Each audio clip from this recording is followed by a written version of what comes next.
Somebody has been leaving notes around my house. They're starting to freak me out. They started innocently enough.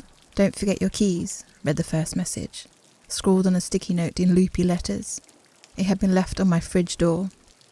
It immediately grabbed my attention because at the time I lived alone. I had no memory of writing it, and the handwriting didn't match mine or anyone I knew. I was slightly perturbed, but wasn't sure how to react. In the end, I just tossed the note and went to work. The second note came a few days later, left on my kitchen counter.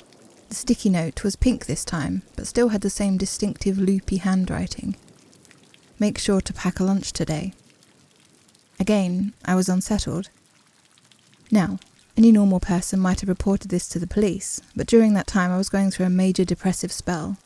I had moved to a new city away from my friends and family, and had started a new job that I quickly realised I hated and didn't nearly pay enough. Home was lonely, and work was soul-crushing. I had trouble enough getting out of bed each morning, let alone filing a report that I am sure the police would not take seriously. Even more stressed, I crumpled up the note. However, I ended up packing a small lunch for myself. Usually I didn't bother to put in the effort and just ate cafeteria food, but against my better judgment I fulfilled the wishes of the note. That day the cafeteria was closed. The main cafeteria fridge had broken overnight and many of the frozen lunches inside had gone bad. Management thought it would be better to shut it down for the day. A feeling of unease settled in my stomach after learning the news. It was as if the note had predicted it. The notes continued throughout the following weeks. They would typically show up on random days, no more than 3 notes to a day.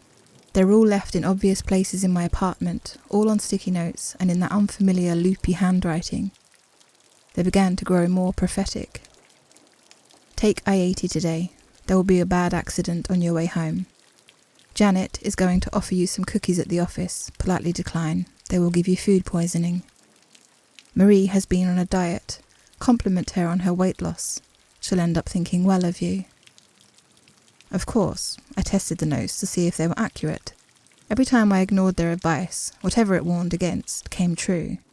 One day, a note said to pack an umbrella, and I purposely didn't. It was forecast to be sunny that day, so any normal person wouldn't think to pack one, but sure enough, I got soaked that evening walking to my car. I was incredibly curious about the notes. There were so many questions I had about them, and those unanswered questions kept festering in my head. I tried writing notes back in return and leaving them out, but never got a response. I'd speak out loud and ask questions as if, or in case, the note writer could somehow hear me, but this only made me feel foolish. I'd occasionally make a surprise visit home at odd hours just to see if I could catch the note writer leaving their notes. Of course, I never caught them. I tried installing cameras in my apartment, even making sure all of the cameras were completely hidden, but the next day I found every single one of the camera's insides completely torn out and placed on the kitchen table, with a single note next to them reading, "Never do that again." The notes stopped coming after that, which made me feel deeply regretful. I had grown accustomed to the notes. I had begun to rely on them even. They had significantly improved my way of life over the last few months, both mentally, financially, and socially. I had actually started making friends at the office thanks to their advice, and for the first time in my life, I was even a bit popular. My managers, who before the notes didn't pay much interest in me, now valued my presence and would ask for my opinion on projects. It was no secret, I was on my way to a promotion. Could I still do that without the notes? I also valued the notes as a friend, as weird as that sounds, or more like a guardian angel. Wherever they were from, they were always protecting me. Without them, my future was suddenly unknown, dangerous. Every time some mild annoyance popped up from that point, from bad traffic to stressful work situations and even a minor paper cut, I thought about how this all could probably have been avoided if I still had the notes. The next week, a bright green sticky note appeared on my bathroom mirror. "Don't forget to call Mum today. It is her birthday." I nearly cried. I decided to sack my investigation and just accept things as they were. Slowly the fog of my depressive spell began to lift and I could feel myself returning to how I used to be. My confidence rose and for the first time in a while I felt in equilibrium with my life. I went out, cracked jokes, and even managed to clean up my apartment. I also managed to get a girlfriend somehow. Her name was Amanda. I met her at a pub when I was out with my buddies. The best part of all this is that for some reason she seemed to actually be into me. She was gorgeous, way out of my league really, with long auburn hair that reached down to her back with soft brown eyes. Her laugh was lovely, and the lemon-scented perfume she liked to wear was intoxicating. She was the type of girl you could chat with for hours and never run out of things to talk about. The relationship was still new, so I was trying not to plan our whole future together in my head, but she was so lovable, it was hard not to. At some point, I briefly thought about telling her about the notes. I've always wanted to tell someone about it, but never really had anyone to tell, up until now.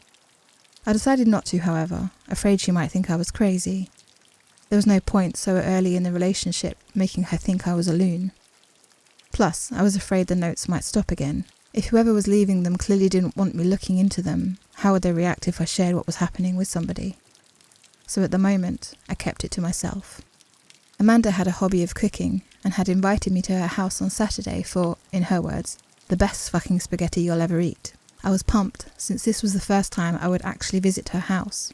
I was in a good mood that evening as I was getting ready for the date. I hummed to myself happily, thinking about how lovely this was going to be, and went downstairs to grab my keys.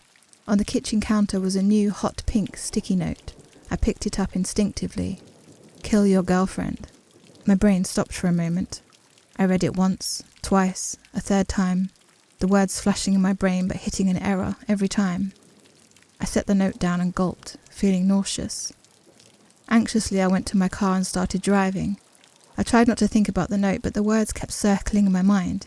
Kill your girlfriend.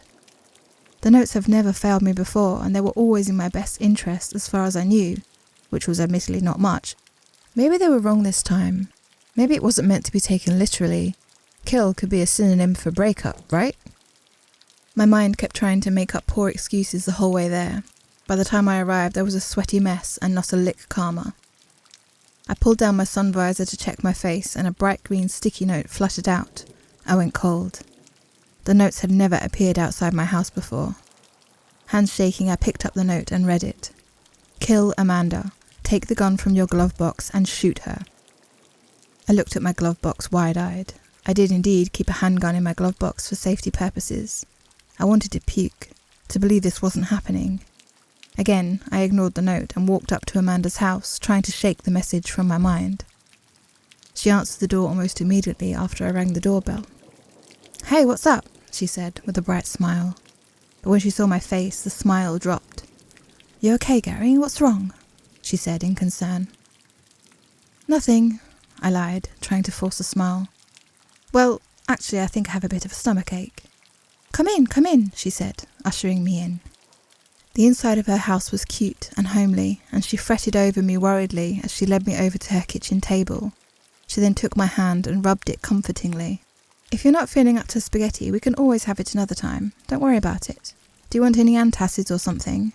I smiled. The way she was so concerned for me over a simple stomachache made me fall in love with her all over again. My heart panged with both love and guilt. The aroma of cooked spaghetti was also extremely strong, and even though she said it was fine, I knew it would probably be a bummer for her to pack away all that spaghetti after just making it. I'm fine, sweetie. I probably have a stomachache because I haven't eaten much today. I was looking forward so much for your spaghetti. Her smile returned again. I always loved how fast she smiled at things. Well then, Mr. Hungry, let me grab you a bowl. She left for the kitchen. I reclined back and sighed, sticking my hands in my pockets. I felt a crinkle of paper. Shit.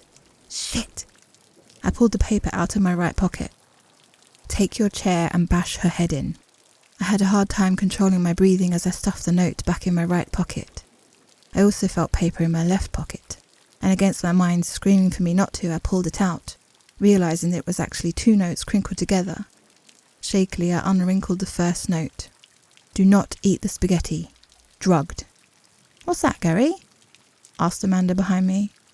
I nearly jumped out of my skin. I stuffed the notes back in my left pocket. Oh, just some note from work I forgot was in my pocket is all, I said in a weird voice. She frowned. Looked like she wanted to say something, but then thought better of it. Here, babe, she said gently, handing me a bowl of spaghetti. It looked heavenly. I wanted to puke. She sat next to me with her own bowl. She rested her head in her hands and looked at me excitedly, expectantly. I stared at her blankly. Well, take a bite, silly, she said, gesturing towards my bowl. I'm so sorry. I need to use your bathroom. I jumped up and started looking for her bathroom.